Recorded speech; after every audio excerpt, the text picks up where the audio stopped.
मैं Amit Kumar Amit unique classes में आपका बहुत बहुत स्वागत करता हूँ। आज जो प्रश्न लाए हैं आपके लिए बोर्ड मॉडल लाए हैं क्वेश्चन, और इसका भी आप लोग सीरीज जानते हैं कि ये क्वेश्चन रहेगा। क्वेश्चन के साथ साथ आपको क्या रहेगा जी बाबू, मैं पिक्चर के माध्यम से भी आप लोग को दिखाने का काम करूंगा। इसके साथ साथ और भी सुविधा यहाँ उपलब्ध है।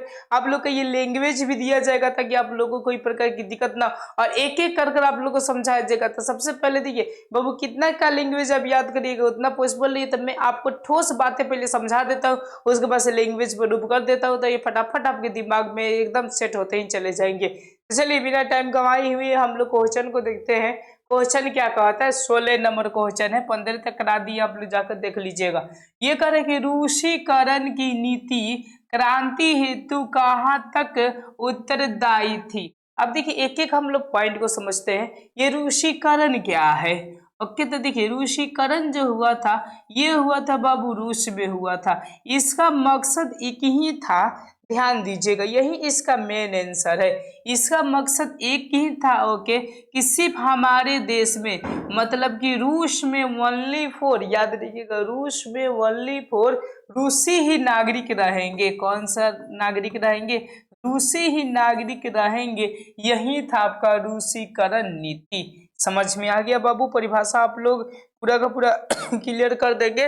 रूसीकरण किसे कहेंगे? यानी रूस के ही व्यक्ति ओनली फॉर रूस में रहेंगे। उसके अलावा अगर दूसरे कहीं के आए हुए व्यक्ति, उनके मतलब कि धन संपत्ति को क्या किया जाए, तो मतलब ग्रहण किया जाए, छीना जाए, छीन के इसको भगा दिया जाए, ये मकसद था। तो इसी को हम लोग क्या बोलते हैं? रूसीकरण कहते हैं। आप लोग बहुत बेहतरीन तरीका से समझ में आ गया कि गैर रूसियों को, याद रखिए गैर रूसी के मतलब मैं आप लोग को बता दूं, जैसे कि मैं हूँ इंडियन, ओके, अगर भारतीय अगर गैर एथी में रूस में जाकर घर द्वार संपत्ति अपना बिजनेस फैला लिया है, चाहे जाकर नौकरी कर रहा है, अपना घर द्वार सब कुछ बना दिया है, जब रूसीकरण विधि आएगा तो उसका मकसद एक ही हो गया, ओके, कि सीधा के सीधा खाली रूस के नागरिक को रखिए और बाकी नागरिकों को कहा दीजिए कि अपने अपने देश में जाओ, सारे धन संपत्ति यहीं पर छोड़कर चले जाओ। ओके, ऐसा था। हाँ, अब आपके दिमाग में आता होगा, ओके, कि कौन से व्यक्ति कराए हुए थे रूसीकरण, कौन से, मतलब कि जार। जार कहने के मतलब ये हुआ कि रूस का सम्राट। ओके, कौन से जार थे? तो याद रखिएगा उसका नाम था जार अलेक्जेंडर नाम था। अलेक, याद रखिएगा, जेंडर उसका क्या था बाबू? नाम था। ओके, यही मतलब कि आपका प्रथम थे, अलेक्जेंडर प्रथम ने ये नीति अपनाए हुए थे। ओके, रूसीकरण। अब देखिए करे क्रांति हेतु कहाँ तक उत्तरदायी है, क्रांति हेतु तक कहाँ तक उत्तरदायी है। तो देखिए सोचिए कि स्वाभाविक है, स्वाभाविक मतलब समझ में आ रहा है आप लोगों को, ओके, कि मतलब क्या है, एकदम मतलब कि फिक्स है, तो फिक्स है कि लड़ाई होगा, क्रांति होगा तो होगा, क्योंकि उसको हटाया जा रहा है। समझ गए? ओके, तो बोल दीजिएगा उत्तरदायी कहाँ तक है, तो फिक्स है कि झगड़ा होगा तो होगा। यहाँ तो समझ गए। अब गैर रूसी में आप लोग कहिएगा कि कौन कौन से व्यक्ति आते हैं। मैं थोड़ा सा आप लोग को नाम बता देता हूँ, याद रखिएगा। गैर रूसी में जो आदमी आएंगे, कुछ यहूदी आ जाएंगे, यहूदी, ओके, कुछ आपका पोप वाले आ जाएंगे, कुछ आपका ईसाई आ जाएगा, इटीसी अलग अलग धर्म जाति के लोग आते हैं। तो उसको हटा दिया जाए, ओनली फॉर खाली रूस को रखा जाए। और रूस को रखने का मतलब इनका नारा ही था, एक धर्म एक जार। ओके, यानी एक जार एक धर्म, ऐसा इनकी नारा था। चलिए अब हम लोग ये देखते हैं यहाँ तक। ये चीजें का आप लोग को बहुत प्रॉपर तरीके से दिखाई दे रहा है। ये क्या किया जा रहा था? आपका रूसीकरण किया जा रहा था, यानी जितने आपकी गैर संपत्ति के मतलब समझ सकते हैं कि इसको हटाकर इसको क्या करना था, प्रॉपर खाली करना, खाली रूस के लोग ही रहेंगे। उसके बाद से चलिए अब हम लोग इनका लैंग्वेज बहुत अच्छा से प्रॉपर तरीका से हम लोग समझ लेते हैं कि लैंग्वेज क्या कहता है। तो देखिए लैंग्वेज ये बोल रहा है बाबू आप लोग के समक्ष कि रूस की जनता में यहूदी, पोल, फिन, उजैप, ततार, कला, कजाक, आर्मेनिशियन, रूसी आदि जातियों के लोग होते थे। तो मैंने बताया ना कि सभी को हम लोग क्या बोल देंगे बाबू? तो गैर रूसी बोल देंगे। कौन सा बोल देंगे? गैर रूसी बोल देंगे, बस रूसी को छोड़कर, ओके, रूस को छोड़कर। अब देखिए इनकी भाषा, रस्म रिवाज आदि भिन्न भिन्न थे।